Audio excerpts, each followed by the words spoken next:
এখন পায়খানা কোথায় উঠাইলে ভালো হয়? বারিন্দা দিবা। দর্শক, এই যে একটা দোপ, এটা হচ্ছে একটা দোপ। বৃষ্টির দিনে প্রচুর পানি হয়, প্রায় আধা গিরা মতো পানি হয় এখানে। রান্না করে হলো এখানে, বৃষ্টির দিন কোনো নাই, ছাউনির কিছু নেই এখানে। বৃষ্টি আসলে রান্না করা যায় না, চুলা বন্ধ থাকে। আর এ হচ্ছে তাদের থাকার ঘর। আর পিছনে তাদের যে ওয়াশরুম আর টয়লেট, সেটা হচ্ছে আহ, এই যুগে এসে মানে কোনো বেড়া ছাড়া শুধু চাকি বসানো, খোলা ওপেনে তাদের যে জোর ছাড়তে হয়। তো দিনের বেলা ব্যবহার করতে পারে না, রাতের বেলা ব্যবহার করতে হয়। তো আজকে আমরা দেখবো যে তাদের কোথায় বানায় দিলে, একটা টয়লেট বানায় দিলে তাদের সুবিধা হয়। এখন কোথায় বানায় দিলে ভালো হয়? এখন ওখান তো পানি জমে, আপনার ওখান তো পানি জমবে। তবে এই দিকটা, হ্যাঁ, তবে এই দিকটা, আপনি যেখানে দিতে করবেন ওখানে আমরা দিমু।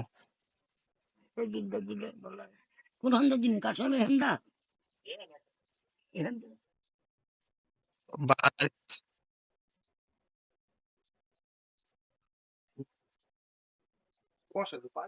পানি হয় না?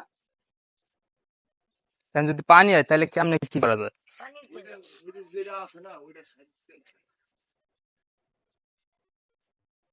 এখানে হচ্ছে এই দেখা যাইতেছে সামান্য বৃষ্টি হয়েছে, তাতেই এখানে পানি জমছিল। তো এইটা একটা দোব, রাস্তার থেকে প্রায় 2 হাতের মতো নিচা। তো এই যে আমরা দেখতে এখানে হচ্ছে তাদের খোলা যে বর্তমানে জোড়াসার। তো আমরা চাইতেছি একটা নতুন টয়লেট, এবং সে পানি আনার জন্য আরেকবারই করে মসজিদ থেকে পানি আনতে হয়। মসজিদ থেকে পানি আনতে হয়। তো আমরা চেষ্টা করতেছি যাতে একটা কল এবং বাথরুম দেওয়া যায় ইনশাল্লাহ। তো এখন আপনি যেখানে দিতে করবেন ওখানে দিমু। কোথায় দিলে ভালো হয় আপনার জন্য?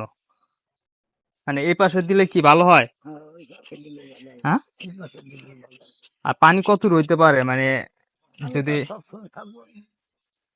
সবসময় থাকবো না, and চাক্কি দিয়ে যদি উঁচা করে যদি দেওয়া যায়, হ্যাঁ? ওইটার উপর কি পানি উঠে?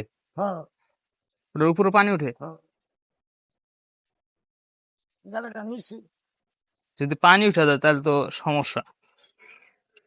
এক চাক্কি দিলে দেখা যাচ্ছে যদি ওটার উপরে না উঠে, তাহলে দেখা যাচ্ছে আসা যাওয়া করতে পারবো। সবসময় তার পানি থাকবো না,